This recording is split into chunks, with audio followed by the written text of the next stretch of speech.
Hello everyone. आज हम पढ़ेंगे वितान हिंदी पाठमाला कक्षा 4 पाठ 7 बरगद का वृक्ष। प्यारे बच्चों, यह कहानी बरगद के पेड़ पर दर्शाई गई है। बच्चों, पेड़ तो आपने बहुत से देखे होंगे।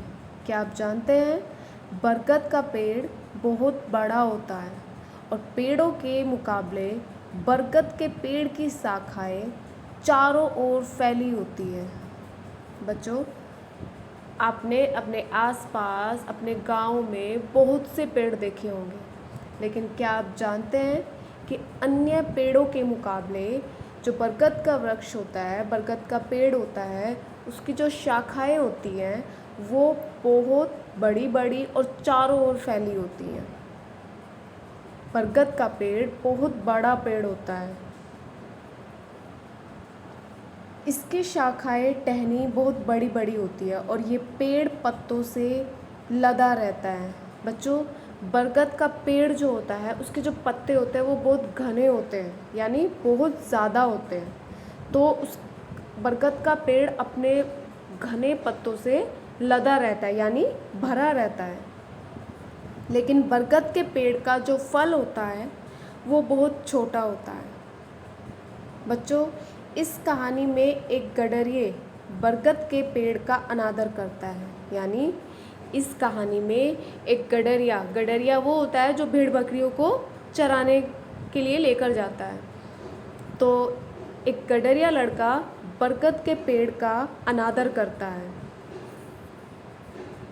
उस पेड़ को नीचा दिखाता है। किसको? बरगद के पेड़ को। तो गडरिये लड़के को बरगद का पेड़ क्या जवाब देता है, आइए कहानी पढ़कर जानते हैं। बरगद का वृक्ष बहुत बड़ा होता है पर उसके फल बहुत छोटे होते हैं। जब एक लड़के ने बरगद का तिरस्कार किया तो उसने अपने बारे में बहुत कुछ बता डाला। आप पढ़कर देखें पेड़ की कहानी उसी की जुबानी। तो बच्चों, जैसे मैंने आपको पहले बताया कि बरगद का जो पेड़ होता है वो बहुत बड़ा होता है और उसके फल बहुत छोटे होते हैं। और जब एक गडरिये लड़के ने बरगद के पेड़ का अनादर किया, तिरस्कार का मतलब होता है अनादर करना, तो उसने अपने बारे में सब कुछ बता डाला। किसने? बरगद के पेड़ ने। बरगद के पेड़ ने अपने बारे में, यानी उसके अंदर क्या क्या गुण हैं, क्या क्या खूबियां हैं, वो सब उसने अपने बारे में बता डाली। तो आइए पेड़ की कहानी को जानते हैं उसी की जुबानी से। बहुत समय पहले की बात है। धरती पर चारों ओर पेड़ पौधों के झुरमुट, वन, पशु पक्षी थे। मानव नाम का प्राणी भी था। बच्चों, बहुत टाइम पहले, यानी कई सालों पहले की बात है, जब धरती पर चारों तरफ पेड़ पौधे और झुरमुट का मतलब होता है यानी झुंड में, यानी झाड़ियाँ वगैरह, ये सब कुछ, वन, जंगल, पशु पक्षी थे। और उसी धरती पर मानव नाम का प्राणी भी रहता था। मानव यानी इंसान। हाँ, एक विचित्र बात थी। उस समय सभी प्राणी, यहाँ तक कि पेड़ पौधे, पशु पक्षी, सब एक दूसरे की भाषा समझते थे, परस्पर बातचीत भी करते थे। एक छोटे से गांव के बाहर हरे भरे मैदान थे। बरगद का एक वृक्ष था, बहुत विशाल। उसका लंबा मोटा तना था, उसके पत्ते घने थे, शाखाएं चारों ओर फैली थी। उसकी शाखाओं से डाली निकलकर धरती तक आ रही थी। लगता था कि वह वृक्ष वहाँ बहुत वर्षों से खड़ा था। तो बच्चों, एक विचित्र बात, विचित्र का मतलब होता है अनोखा। तो एक अनोखी बात और थी। वो क्या? कि उस समय सभी प्राणी में सभी आ जाते हैं, जीव जंतु, मानव, पशु पक्षी, कीट पतंगे, सभी प्राणी। तो उस समय जितने भी प्राणी थे, पेड़ पौधे, पशु पक्षी, वे सब एक दूसरे की भाषा को समझते थे। यानी उस समय पेड़ पौधे भी एक दूसरे से बातें करते थे, पशु पक्षी भी एक दूसरे से बातें करते थे और उनकी बातें मानव इंसान भी समझ लेता था। यानी हम लोग भी उस समय उनकी बातें, उनकी भाषा समझ लेते थे।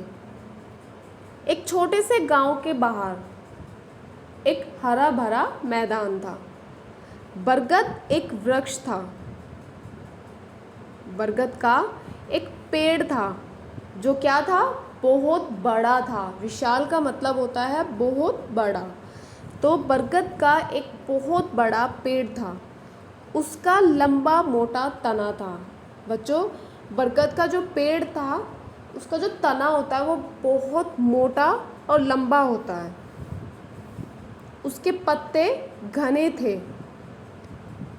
और उसकी शाखाएं चारों ओर फैली हुई थी और उसकी शाखाओं से क्या निकल रही थी, दाढ़ी। मतलब उसकी शाखाओं से लंबी लंबी क्या निकल रही थी, टहनियाँ निकल रही थी जो कि धरती तक यानी जमीन को छू रही थी। लगता था कि वह वृक्ष वहाँ बहुत वर्षों से खड़ा था। उस पेड़ को देखकर, बरगद का जो पेड़ था उसको देखकर ऐसा लग रहा था मानो वह बहुत सालों पुराना पेड़ था। मैदान में कुछ गडरिये अपनी भेड़ बकरियां चराने आते थे। एक लड़का केवल अपनी बकरियों के साथ आया करता था। गर्मी के दिन थे। बकरियों के साथ इधर उधर घूमते वह गडरिया लड़का थक कर पस्त हो गया था। कुछ देर आराम करने के लिए वह बरगद के उसी वृक्ष के नीचे आ बैठा। तो बच्चों, मैदान में कुछ गडरिये मतलब जो भेड़ बकरियां चराते हैं उनको गडरिये कहते हैं। तो कुछ गडरिये अपनी भेड़ बकरियों को चराने के लिए वहाँ पर आते थे। तो एक लड़का केवल अपनी बकरियों के साथ वहाँ पर बकरियों को चराने के लिए लेकर आता था। उन दिनों गर्मी के दिन थे, यानी गर्मी बढ़ी हुई थी। तो बकरियों के साथ इधर उधर घूमते हुए यानी बकरियों को चराते हुए वो लड़का थक गया था। थक कर पस्त होने का मतलब होता है कि वो लड़का बहुत ज़्यादा थक गया था। कुछ देर आराम करने के लिए वह बरगद के उसी वृक्ष के नीचे आ बैठा। कौन? वो गडरिया लड़का कुछ देर आराम करने के लिए। क्यों? क्योंकि वो अपनी बकरियों को चराते चराते थक गया था। गर्मी के दिनों में धूप में जब हम लोग बाहर घूमने के लिए जाते हैं तो हम लोग भी क्या होता है, गर्मी के कारण थक जाते हैं। तो इसी तरह वो लड़का भी अपनी बकरियों को चराते चराते थक गया था। उनके साथ इधर उधर घूमते हुए वो बहुत ज़्यादा थक गया था। तो उसने क्या किया, उस लड़के ने बरगद के पेड़ के नीचे बैठकर आराम किया। बरगद के नीचे छाया थी, हवा भी शीतल थी। हवा के हल्के हल्के झोंके लड़के को थपथपाने लगे। पेड़ के तने से लगा लड़का वहीं लेट गया। तभी उसकी दृष्टि पेड़ पर लगे छोटे छोटे फूलों और फलों पर गई। तो बच्चों, जब लड़का थक गया तो वो कहाँ बैठा? बरगद के उसी पेड़ के नीचे बैठ गया था। और बरगद के नीचे क्या थी? छाया। क्योंकि बरगद का पेड़ बहुत बड़ा होता है और उसके घने पत्तों की छाया चारों ओर फैली हुई थी। हवा भी शीतल थी। शीतल मतलब ठंडी, यानी हवा भी ठंडी चल रही थी। और हवा के हल्के हल्के झोंके लड़के को थपथपाने लगे, यानी लड़के को अच्छी और ठंडी हवा लगने लगी जिससे उसे अच्छा लग रहा था। पेड़ के तने से लगा लड़का वहीं लेट गया। वो लड़का बरगद के पेड़ का जो तना था उससे लगकर बैठा था और जब उसको ठंडी ठंडी हवा लगी तो वो लड़का वहीं पर लेट गया। तभी उसकी दृष्टि, बच्चों दृष्टि का मतलब होता है नज़र। तो तभी उस लड़के की नज़र उस पेड़ पर लगे छोटे छोटे फूल और फलों पर गई। बरगद के फूल और फलों को देख अपनी तरक्की को याद कर वह तिरस्कार की हंसी हंसा। उसके पास पहले एक ही बकरी होती थी, पर अब उसका झुंड काफ़ी बड़ा हो गया था। उसे इस बात का घमंड हो गया था।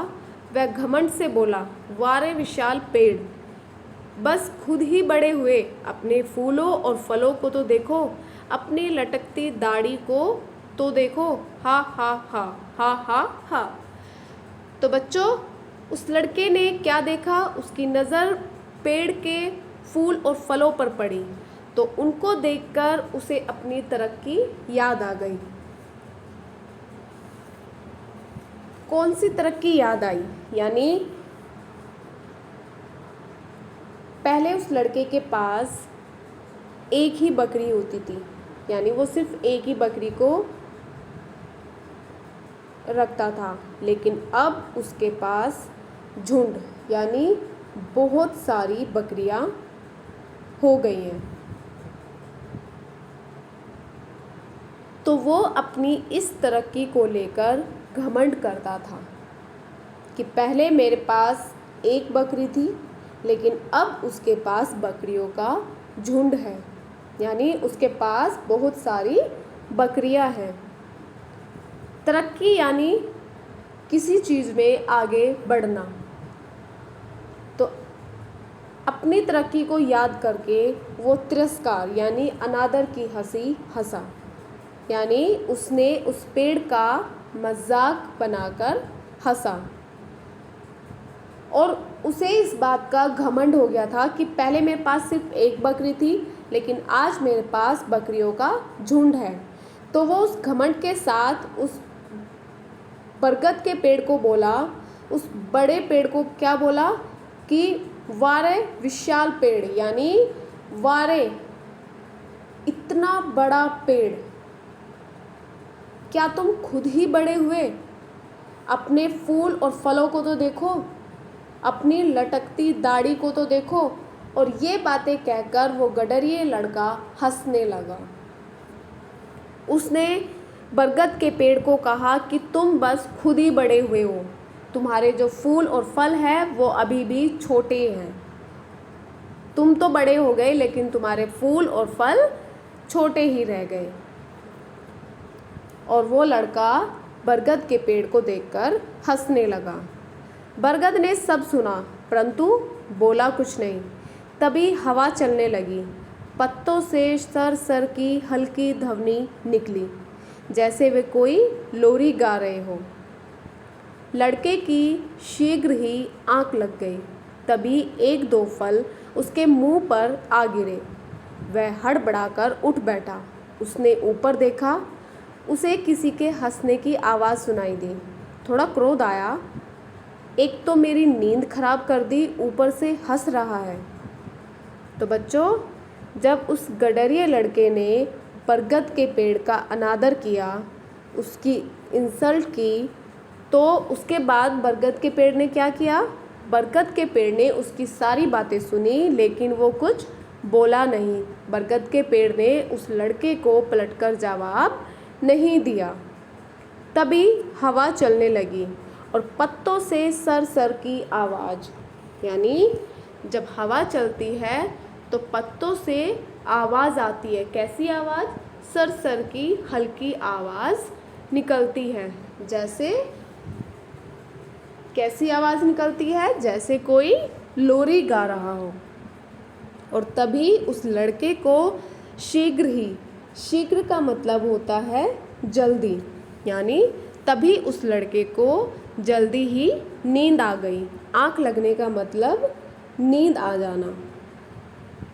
आँख लग जाना मतलब एकदम से नींद आ जाना।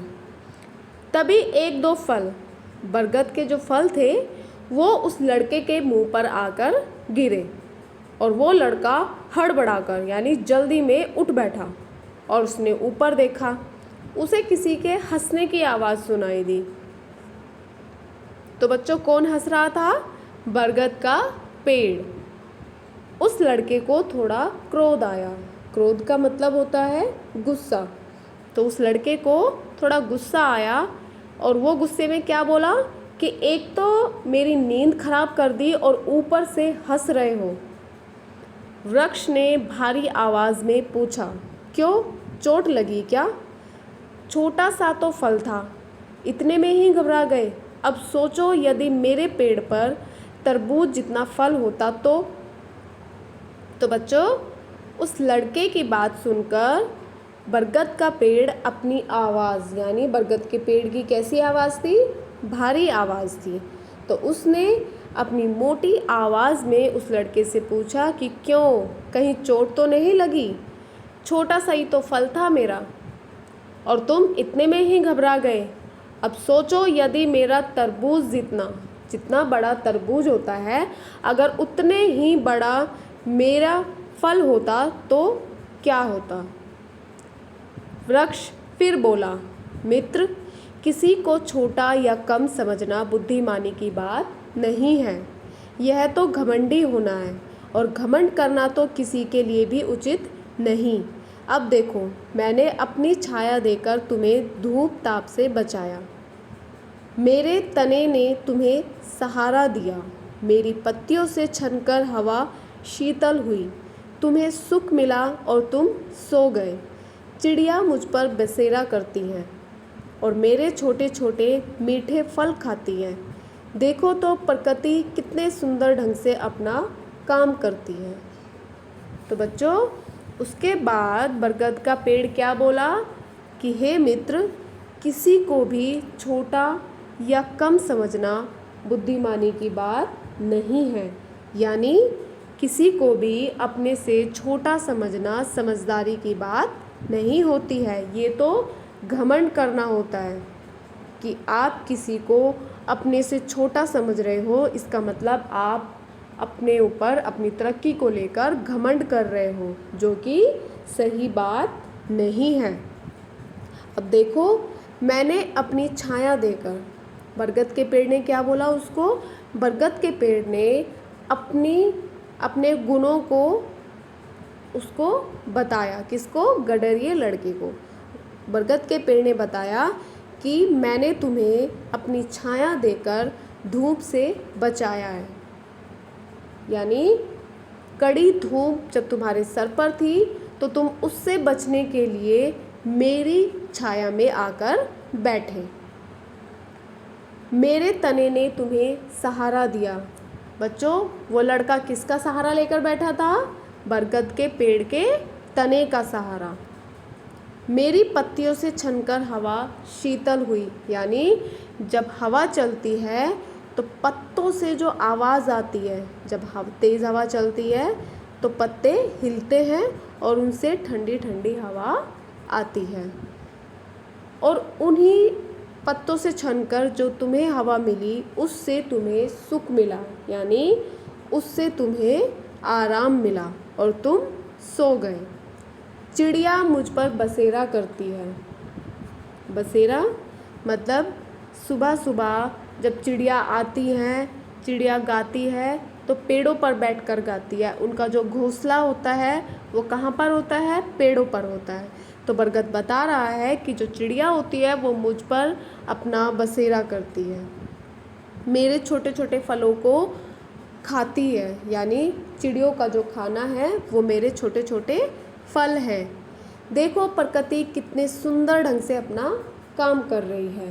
प्रकृति यानी कुदरत। तो कुदरत देखो कि कितने अच्छे तरीके से अपना काम कर रही है।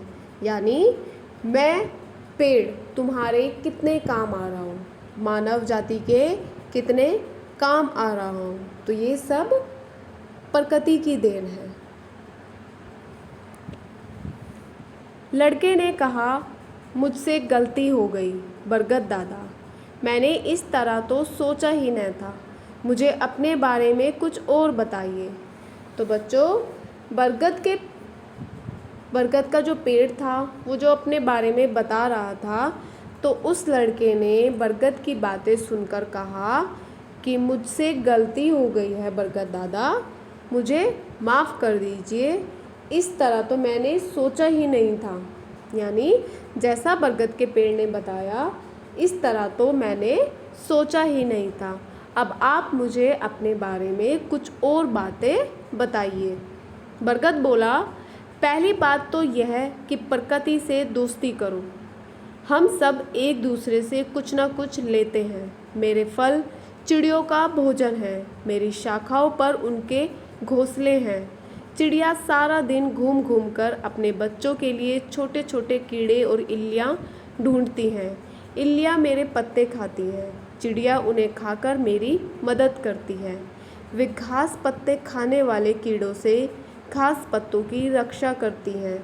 तुम्हारी भेड़ें वह घास खाती हैं। तो बच्चों, आगे बरगद के पेड़ ने क्या बताया कि पहली बात तो ये कि हमें मानव जाति को प्रकृति से दोस्ती करनी चाहिए। क्यों? क्योंकि हम सब एक दूसरे के कुछ ना कुछ काम आते हैं। जैसे बरगद ने बताया कि जो मेरे छोटे छोटे फल हैं वो चिड़ियों का भोजन है, यानी चिड़ियों का खाना है।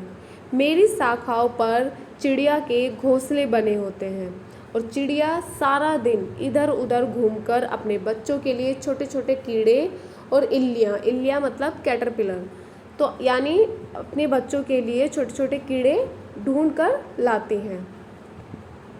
इल्लियाँ जो होती हैं यानी कैटरपिलर छोटे छोटे कीड़े, वो पत्ते खाती हैं। तो चिड़िया उन्हें खाकर मेरी मदद करती है। कैसे? जब चिड़िया उन कीड़ों को खा लेती है तो पत्ते बच जाते हैं। वे घास पत्ते खाने वाले कीड़ों से घास पत्तों की रक्षा करती है। यानी जो चिड़िया होती हैं वो छोटे छोटे कीड़े जो पत्तियों को खा जाते हैं, घास को खा जाते हैं, तो चिड़िया उन छोटे छोटे कीड़ों को खाकर घास पत्तों की रक्षा करती है और वे ही घास पत्ते तुम्हारी भेड़ें, तुम्हारी बकरियां खाती हैं। बरगद दादा चुप क्यों हो गए? कुछ और भी कहो। लड़के की आवाज़ में नम्रता भरा आग्रह था।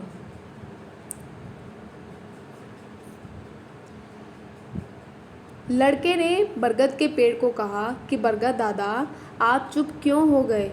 कुछ और भी बताइए, मैं और भी जानना चाहता हूँ। लड़के ने नम्रता यानी प्यार भरा स्नेह, मतलब स्नेह से उसने प्यार से उसको आग्रह किया, यानी बरगद से क्या की, रिक्वेस्ट करी कि बरगद दादा आप मुझे और कुछ भी बताइए। ठीक है, मेरे आसपास कई पत्तियां सड़ रही हैं। केंचुए इन सड़ी पत्तियों को खाने ज़मीन के नीचे से निकलकर आते हैं। इससे मिट्टी को हवा मिलती है और पेड़ों की जड़ों को शक्ति मिलती है। तुम मेरी बात समझ गए होंगे। इस तरह हम सब एक दूसरे पर निर्भर हैं। हम एक दूसरे के बिना जीवित नहीं रह सकते। तो बच्चों, जब लड़के ने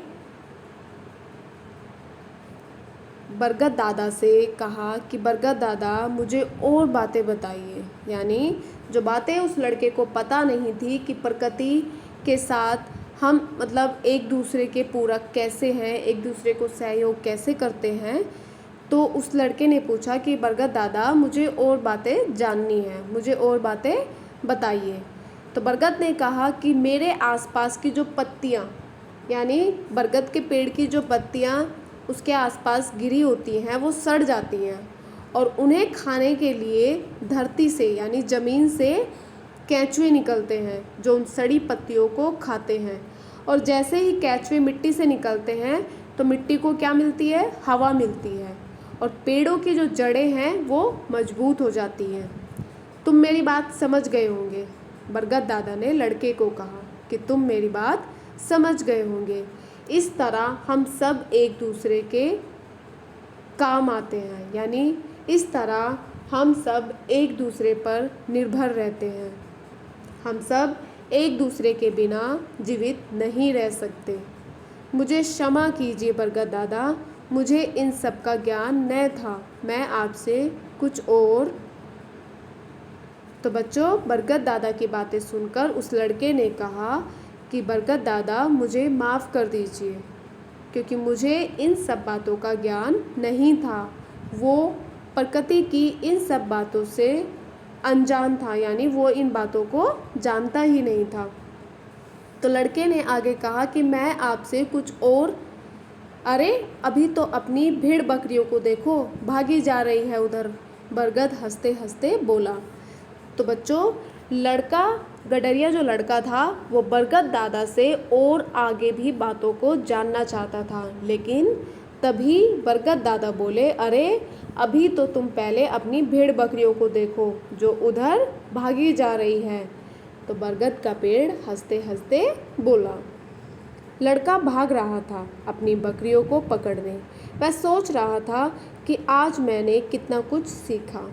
हाँ, प्रकृति में सब कुछ उपयोगी है। जब हम सब एक दूसरे के बिना नहीं रह सकते तो बड़े होने का घमंड क्यों। जब लड़का भागता हुआ अपनी बकरियों को पकड़ने लगा तो वो सोचने लगा कि आज मैंने कितना कुछ सीखा, यानी आज उसने कितनी बातें सीखी कि प्रकृति में सब कुछ उपयोगी होता है, सब चीज़ों का उपयोग किया जाता है। जब हम एक दूसरे के बिना रह नहीं सकते तो बड़े होने का घमंड क्यों करते हैं। ये किसने सोचा? गडरिये लड़के ने सोचा। तो बच्चों, आज आपने इस पाठ से क्या सीखा कि हमें कभी भी किसी भी चीज़ का अनादर नहीं करना चाहिए, किसी भी चीज़ को अपने से कम नहीं समझना चाहिए। ये बिल्कुल सही है कि प्रकृति से हमें दोस्ती करनी चाहिए, हमें अपने आसपास पेड़ पौधों को लगाना चाहिए और उनकी देखभाल करनी चाहिए, क्योंकि हम सब एक दूसरे पर निर्भर रहते हैं। बच्चों, हम जो फल सब्जियां खाते हैं वो हमें कौन देता है? पेड़ देते हैं। तो इसलिए हमें उनका कभी भी किसी भी चीज़ को अपने से कम नहीं समझना चाहिए। बच्चों, हम जो दूध पीते हैं वो हमें कौन देता है? गाय भैंसें देती हैं। तो हमें सभी चीज़ों का ध्यान रखना चाहिए, प्रकृति का ध्यान रखना चाहिए, क्योंकि प्रकृति और हम एक दूसरे पर निर्भर रहते हैं। जैसे आज आपने इस पाठ में पढ़ा किस तरह एक पेड़ इंसान के लिए ज़रूरी है, ठीक इसी तरह से प्रकृति की हर चीज़ उपयोगी होती है, यानी प्रकृति की हर चीज़ काम में आने वाली होती है। तो बच्चों, हमें कभी भी किसी भी चीज़ का अनादर नहीं करना चाहिए, हमें किसी को भी अपने से छोटा नहीं समझना चाहिए। धन्यवाद।